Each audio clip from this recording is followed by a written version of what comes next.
Chapter 5. Ha ha. No, no, no, no, shouted Annie. She raced down the bank until she reached a sandy, clear spot. Here, over here, she called. The wildebeest followed her with their wild eyes. Jack watched in disbelief as the swimmers changed their course. Slowly, all the wildebeest started to swim where Annie stood. She waved them in like a traffic policeman. Jack grabbed his backpack. Annie, he cried, let's go before we get trampled. Keep it up, she shouted to the wildebeest as she took off after Jack. They ran farther up the river, away from the incoming wildebeests. Finally, they stopped to catch their breath. They looked back. Everything seemed to be fine. The wildebeest were scrambling safely over the riverbank, and soon they would graze on the grass prepared by the zebras. Good work, Jack said to Annie. Thanks, she said. Okay, now for our riddle. No, first we've got to get clean, said Jack. You look like you're in a mud suit. High-pitched laughter rang through the air. It sounded mocking and mean. Jack and Annie turned around, and they saw two spotted brown animals standing in the tall grass. The creatures had bodies like dogs, but with sloping backs, and they laughed again. Ha ha, yourself, said Annie. You don't look so great yourself. What are they? Said Jack. He took out the book and tried not to get mud on it as he looked for the picture. When he found it, he read out loud.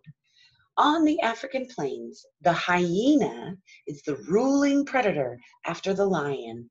It makes a sound similar to a high-pitched human laugh. Can you make a hyena laugh? Good. What does the word predator mean? Asked Annie. It means it catches things and eats them, said Annie. Said Jack. Oh, said Annie. Yuck. The two hyenas laughed again, and they moved closer to Jack and Annie. Jack quickly read more. The hyena has a reputation for being a thief and a coward. Let's see if they're cowards, whispered Annie. Let's try to scare them. The hyenas laughed a little bit more, and they moved a little closer. How are we going to do that? Asked Jack. Act like a monster, said Annie. Now, Jack and Annie made terrible monster faces, and they put their hands up and rushed at the hyenas. Ah! They shouted.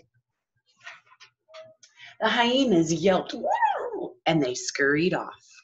Sorry, let me make sure you can see the picture there. Scaredy cats, Annie shouted. Come on, said Jack. Annie and Jack took off in the other direction. They ran around a bend in the river, and Jack heard the hyenas' laughter again, but this time it sounded farther away. Good, he said. They're gone. Hey, maybe we can wash over there, said Annie. She pointed to the edge of the forest. There was a small pond surrounded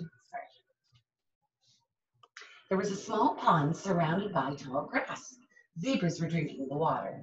Yeah, said Jack. If it's safe enough for them to drink, then it must be. The zebras ignored them as they walked toward the pond. Those are the hyenas running away, scared after Annie scared them. When they reached the edge of the water, Jack set his heavy pack down in the dry grass. He glanced around. No lions were in sight, but then he heard something. On the far side of the pond, something very big was coming out of the trees. What do you think it is? Chapter 6, Spick and Span. We'll see what happens tomorrow.